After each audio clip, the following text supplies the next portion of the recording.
I'm Managing Editor Kim Schmidt. Welcome to On the Record. Here's a look at what's currently impacting the ag equipment industry.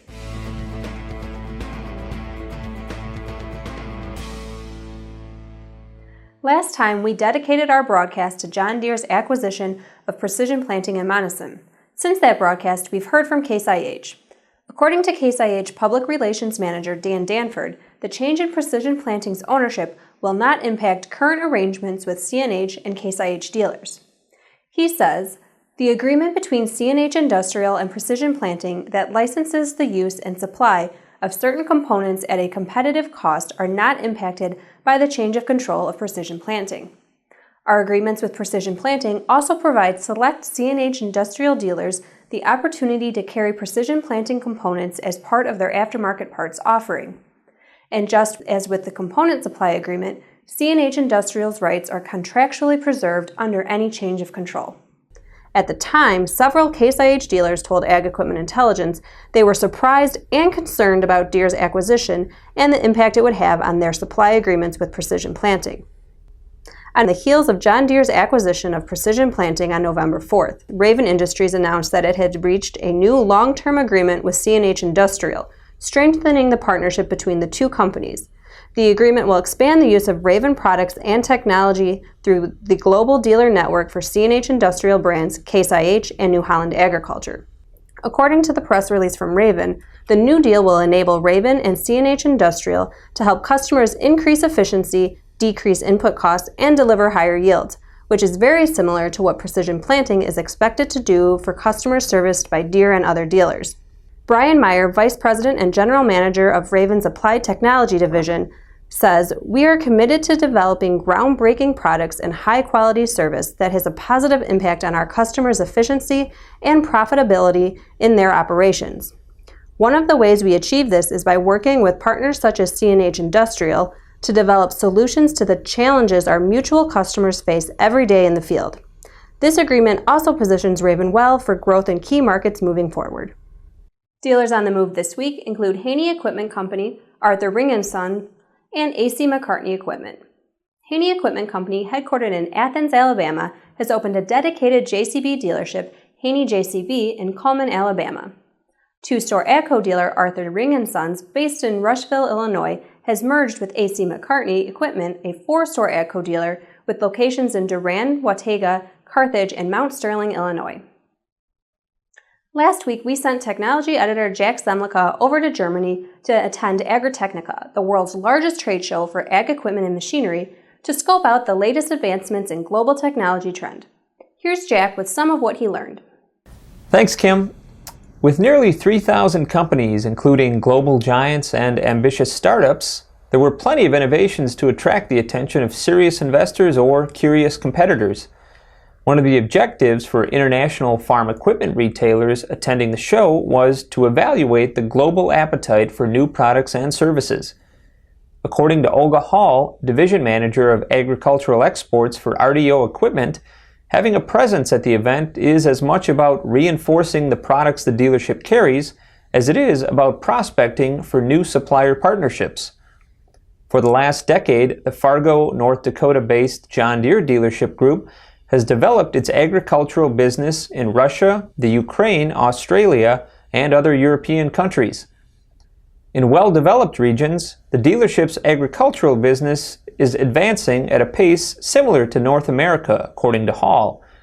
However, one of the trends differentiating North American growth compared to emerging markets overseas is the emphasis on parts and service as a source of revenue. Again, in some countries we still do see that, that a lot of dealers would look at it as a necessary evil, as they have to service equipment and provide parts, just because they still enjoy the good sales of equipment. The market is just not as saturated yet with equipment like it is in North America.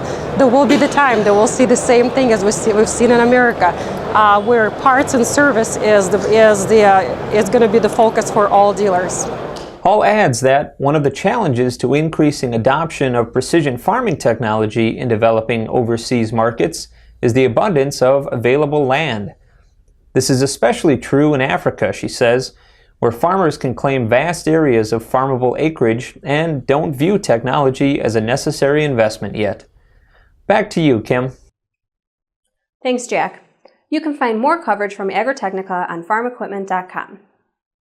As we approach the end of the 4th year of drought in California, we checked in with a grower in the San Joaquin Valley to gauge how some are faring.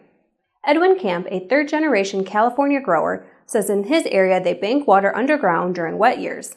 This has allowed them to keep pumping water over the last 4 years, but he says it's unknown how much longer they'll be able to, possibly only another year or two.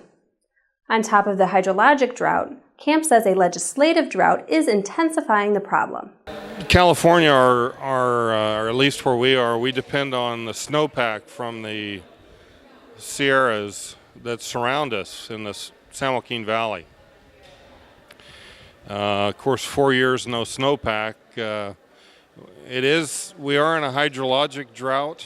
We're also in a legislative, environmental, regulatory drought where we're unable to use water because of fish purposes or stream bed uses to wet up a dry riverbed to hopefully bring salmon back up to its natural habitat, which is ridiculous because temperatures are much too high. But that's the environmental hope. So we've lost a lot of water to just that. Had we been in this hydrologic drought, even without the regulatory aspect, we'd be in a lot better shape. Going forward, that's not going to end. It probably will only intensify as the state of California population grows and our water system from the 60s or earlier era has not.